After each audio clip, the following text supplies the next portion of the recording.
ಅಖಿಲ ಭಾರತೀಯ ವಿದ್ಯಾರ್ಥಿ ಪರಿಷತ್ತು ಇವತ್ತು ಪತ್ರಿಕಾಗೋಷ್ಠಿಯನ್ನ ಕರೆದಿರ್ತಕ್ಕಂಥ ವಿಷಯ ಬಹಳ ಸ್ಪಷ್ಟವಾಗಿದೆ. ಹುಬ್ಬಳ್ಳಿಯ ಬಿವಿಬಿ ಕಾಲೇಜಿನಲ್ಲಿ ನೇಹಾ ಹಿರೇಮಠ್ ಅನ್ನುವಂಥ ವಿದ್ಯಾರ್ಥಿನಿಯ ಭೀಕರ ಹತ್ಯೆಯಾಗಿರ್ತಕ್ಕಂಥ ಪ್ರಕರಣ ಇಡೀ ಕರ್ನಾಟಕ ರಾಜ್ಯವನ್ನೇ ಬೆಚ್ಚಿ ಬೀಳಿಸಿದಂತಾಗಿದೆ. ಇದರ ಕುರಿತಂತೆ ಎಬಿವಿಪಿ ನಿನ್ನೆಯೂ ಕೂಡ ಪ್ರತಿಭಟನೆ ಮಾಡಿತು. ಇವತ್ತು ಕೂಡ ಸಾವಿರಾರು ವಿದ್ಯಾರ್ಥಿಗಳ ನೇತೃತ್ವದಲ್ಲಿ ಬಿವಿಬಿ ಮುಂದೆ ಒಂದು ಬೃಹತ್ವಾಗಿರ್ತಕ್ಕಂಥ ಪ್ರತಿಭಟನೆಯನ್ನು ಕೂಡ ಮಾಡಿತು. ಅಖಿಲ ಭಾರತೀಯ ವಿದ್ಯಾರ್ಥಿ ಪರಿಷತ್ನ ಆಗ್ರಹ ಏನಪ್ಪಾ ಅಂದ್ರೆ, ಇವತ್ತು ಕಾಲೇಜಿನ ಕ್ಯಾಂಪಸ್ಗಳು ಜ್ಞಾನದ ದೇಗುಲಗಳಾಗಬೇಕು. ಆ ದೇಗುಲಗಳಲ್ಲಿ ಎಲ್ಲ ವಿದ್ಯಾರ್ಥಿಗಳಿಗೆ ಭಯಮುಕ್ತವಾಗಿರ್ತಕ್ಕಂಥ ಶಿಕ್ಷಣ ಸಿಗಬೇಕು ಅನ್ನುವಂಥ ಆಶಯ ನಮ್ಮೆಲ್ಲರದು ಕೂಡ ಇದೆ. ಆದರೆ ಇವತ್ತು ಹುಬ್ಬಳ್ಳಿಯ ಪ್ರತಿಷ್ಠಿತ ಬಿವಿಬಿ ಕ್ಯಾಂಪಸ್ನಲ್ಲಿ ಹಾಡು ಹೋಗಲೇ ಒಂದು ವಿದ್ಯಾರ್ಥಿನಿಯ ಕೊಲೆಯನ್ನ ಫಯಾಜ್ ಅನ್ನುವಂಥ ವ್ಯಕ್ತಿ ಮಾಡ್ತಾನಪ್ಪ ಅಂದ್ರೆ, ಕರ್ನಾಟಕ ರಾಜ್ಯದಲ್ಲಿರ್ತಕ್ಕಂಥ ಕಾನೂನಿನ ಬಗ್ಗೆ ಎಷ್ಟು ಭಯ ಇದೆ ಅಂತೇಳಿ ನಮ್ಗೆಲ್ಲರಿಗೂ ಕೂಡ ಒಂದು ಪ್ರಶ್ನೆ ಆಗ್ತಾ ಇದೆ. ಕಾರಣ ಏನಪ್ಪಾ ಅಂದ್ರೆ, ಕರ್ನಾಟಕ ರಾಜ್ಯದಲ್ಲಿ ಕಾನೂನಿನ ಬಗ್ಗೆ ಭಯ ಇದ್ರೆ ಒಬ್ಬ ವ್ಯಕ್ತಿ ಕಾಲೇಜಿನ ಕ್ಯಾಂಪಸ್ನಲ್ಲಿ ಹಾಡು ಹೋಗಲೇ ಚಾಕು ತೆಗೆದುಕೊಂಡು ಒಂದು ವಿದ್ಯಾರ್ಥಿನಿಯನ್ನ ಹತ್ಯೆ ಮಾಡುವಂತ ಮಟ್ಟಕ್ಕೆ ಹೋಗ್ತಿದ್ನ ಅನ್ನುವಂಥ ಪ್ರಶ್ನೆ ನಮ್ಮೆಲ್ಲರ ಕಣ್ಮುಂದೆ ಈಗ ಬಿದ್ದಿದೆ. ಈ ಪ್ರಕರಣವನ್ನು ನಾವೆಲ್ಲರೂ ಕೂಡ ಸೂಕ್ಷ್ಮವಾಗಿ ಗಮನಿಸಿದಾಗ ಇದೊಂದು ಸ್ಪಷ್ಟವಾಗಿರ್ತಕ್ಕಂಥದ್ದು ಲವ್ ಜಿಹಾದ್ನ ಪ್ರಕರಣ ಅಂತೇಳಿ ನಮ್ಗೆಲ್ಲರಿಗೂ ಕೂಡ ಸ್ಪಷ್ಟವಾಗಿ ಗೊತ್ತಾಗ್ತಾ ಇದೆ. ಒಬ್ಬ ಹಿಂದೂ ಯುವತಿಯನ್ನ ಫಯಾಜ್ ಅನ್ನುವಂಥ ಮುಸ್ಲಿಂ ಯುವಕ ಅವರ ತಂದೆ ತಾಯಿ ಹೇಳಿಕೆಯನ್ನು ನಾವು ನಿನ್ನೆಯಿಂದ ಗಮನಿಸ್ತಾ ಇದ್ದೀವಿ. ಆ ಮಗಳು ಅವನನ್ನ ಪ್ರೀತಿಸೋದಕ್ಕೆ ಆಗುವುದಿಲ್ಲ ಅಂತ ತಿರಸ್ಕಾರ ಮಾಡಿದ್ರು ಸಹಿತ ಅವನು ಆ ಯುವತಿಯ ಹಿಂದೆ ಬೆನ್ನು ಬಿದ್ದು 3-4 ತಿಂಗಳ ಕಾಲ ಆ ಯುವತಿಯನ್ನ ಕಾಲೇಜ್ಗೆ ಕಳಿಸಿಲ್ಲ ಅನ್ನುವಂಥದ್ದನ್ನ ಆ ಒಂದು ಯುವತಿಯ ತಂದೆ ತಾಯಿಗೆ ಒಂದು ಹೇಳಿಕೆಯನ್ನು ನಾವೆಲ್ಲರೂ ಕೂಡ ಗಮನಿಸಿದ್ದೇವೆ. ಇದರ ಹಿಂದೆ ನಮಗನ್ಸುತ್ತೆ ಫಯಾಜ್ ಅನ್ನುವಂಥ ಯುವಕನಿಂದ ಆ ವಿದ್ಯಾರ್ಥಿನಿಗೆ ಒಂದು ಕಿರುಕುಳ ಇತ್ತು, ತೊಂದರೆ ಇತ್ತು ಅಂತಕ್ಕಂಥದ್ದು ನಮ್ಗೆಲ್ಲರಿಗೂ ಕೂಡ ಇದರಿಂದ ಸ್ಪಷ್ಟವಾಗಿ ಗೊತ್ತಾಗ್ತಾ ಇದೆ. ಕರ್ನಾಟಕ ರಾಜ್ಯದ ಮುಖ್ಯಮಂತ್ರಿಗಳ ಹೇಳಿಕೆ ಮತ್ತು ಕರ್ನಾಟಕ ರಾಜ್ಯದ ಗೃಹ ಸಚಿವರ ಹೇಳಿಕೆಯನ್ನು ನಾವೆಲ್ಲರೂ ಕೂಡ ಗಮನಿಸಿದಾಗ ನಿಜಕ್ಕೂ ಕೂಡ ನಮ್ಗೆಲ್ಲರಿಗೂ ಕೂಡ ಒಂದು ರೀತಿ ಆಶ್ಚರ್ಯ ಆಯಿತು. ಕರ್ನಾಟಕ ರಾಜ್ಯದ ಮುಖ್ಯಮಂತ್ರಿ ಸಿದ್ದರಾಮಯ್ಯನವರು ಹೇಳಿಕೆಯನ್ನು ಕೊಡ್ತಾರೆ, ಇದೊಂದು ಆಕಸ್ಮಿಕ ಘಟನೆ ಅಂತೇಳಿ ಮಾನ್ಯ ಮುಖ್ಯಮಂತ್ರಿಗಳು ಹೇಳಿಕೆಯನ್ನು ಕೊಡ್ತಾರೆ.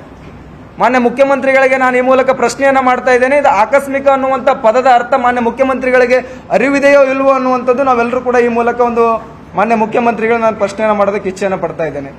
ಯಾವ ರೀತಿ ಇದು ಆಕಸ್ಮಿಕ ಘಟನೆ ಅಂತಕ್ಕಂಥದ್ದು ಮಾನ್ಯ ಮುಖ್ಯಮಂತ್ರಿಗಳು ಸ್ಪಷ್ಟಪಡಿಸಬೇಕು ಅನ್ನುವಂಥದ್ದು ಎಬಿವಿಪಿ ಆಗ್ರಹ ಆಗ್ತಾ ಇದೆ. ಅದೇ ರೀತಿಯಾಗಿ ಗೃಹ ಮಂತ್ರಿಗಳು ಹೇಳಿಕೆಯನ್ನು ಕೊಟ್ಟರು. ಗೃಹ ಮಂತ್ರಿಗೆ ಹೇಳಿಕೆಯನ್ನು ನೋಡಿದಾಗ ಅವರಿಬ್ಬರು ಪರಸ್ಪರ ಪ್ರೀತಿಸಿದ್ರು. ಆಮೇಲೆ ಯುವತಿ ಒಲ್ಲೆಂದು ಆ ಕಾರಣಕ್ಕೋಸ್ಕರ ಇದು ವೈಯಕ್ತಿಕ ಕಾರಣಕ್ಕೋಸ್ಕರ ಆಗಿದೆ ಅಂತೇಳಿ ಮಾನ್ಯ ಗೃಹ ಮಂತ್ರಿಗಳು ಹೇಳಿಕೆಯನ್ನು ಕೊಡ್ತಾರೆ. ಅಂದ್ರೆ ಕರ್ನಾಟಕ ರಾಜ್ಯದಲ್ಲಿ ವೈಯಕ್ತಿಕ ಕಾರಣಕ್ಕೋಸ್ಕರ ಮರ್ಡರ್ಗಳಾಗೋದನ್ನ ಮಾನ್ಯ ಗೃಹ ಮಂತ್ರಿಗಳು ಒಪ್ಕೋತಾರ ಅನ್ನುವಂಥದ್ದನ್ನ ಎಬಿವಿಪಿ ಪ್ರಶ್ನೆ ಮಾಡ್ತಾ ಇದೆ. ಅದಕ್ಕೋಸ್ಕರ ಕರ್ನಾಟಕ ರಾಜ್ಯದ ಮುಖ್ಯಮಂತ್ರಿಗಳಿಗೆ ಮತ್ತು ಗೃಹ ಮಂತ್ರಿಗಳಿಗೆ ಈ ಮೂಲಕ ನಾನು ಆಗ್ರಹವನ್ನು ಪಡಿಸ್ತಾ ಇದ್ದೇನೆ. ಕರ್ನಾಟಕ ರಾಜ್ಯದಲ್ಲಿ ಇಂತಹ ಕಾಲೇಜಿನ ಕ್ಯಾಂಪಸ್ನಲ್ಲಿ ಒಂದು ವಿದ್ಯಾರ್ಥಿನಿಯ ಹತ್ಯೆಯಾಗಿದೆ. ಈ ಹತ್ಯೆಯನ್ನು ಖಂಡಿಸಬೇಕು ಮತ್ತು ಕರ್ನಾಟಕ ರಾಜ್ಯದ ಪೊಲೀಸರಿಗೆ ನೀವು ಒಂದು ಮುಕ್ತವಾಗಿರ್ತಕ್ಕಂಥ ಅವಕಾಶವನ್ನು ಕೊಡಬೇಕು. ನಮ್ಮ ರಾಜ್ಯದಲ್ಲಿ ಹಲವಾರು ರೀತಿಯ ಪೊಲೀಸ್ ಅಧಿಕಾರಿಗಳು ಬಹಳ ಒಂದು ತನಿಖೆಯನ್ನು ಮಾಡೋದಕ್ಕೆ ಸಮರ್ಥರಿದ್ದಾರೆ.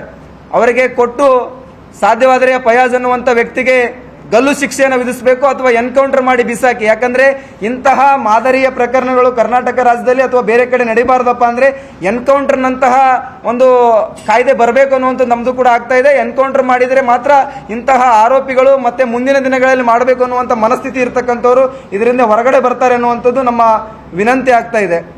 ಅದೇ ರೀತಿಯಾಗಿ ವಿದ್ಯಾರ್ಥಿ ಪರಿಷತ್ತು ಇವತ್ತು ಬಹಳ ದೊಡ್ಡ ಹೋರಾಟವನ್ನು ಮಾಡಿತು ಮತ್ತು ಕರ್ನಾಟಕ ರಾಜ್ಯದಲ್ಲಿ ನಾಳೆ ಕರ್ನಾಟಕ ರಾಜ್ಯಾದ್ಯಂತ ಈ ವಿಷಯವನ್ನು ಇಟ್ಕೊಂಡು ಪ್ರತಿಭಟನೆ ಮಾಡಬೇಕು ಅನ್ನುವಂಥ ಕರೆಯನ್ನು ಕೂಡ ನಾವು ಕೊಟ್ಟಿದ್ದೇವೆ.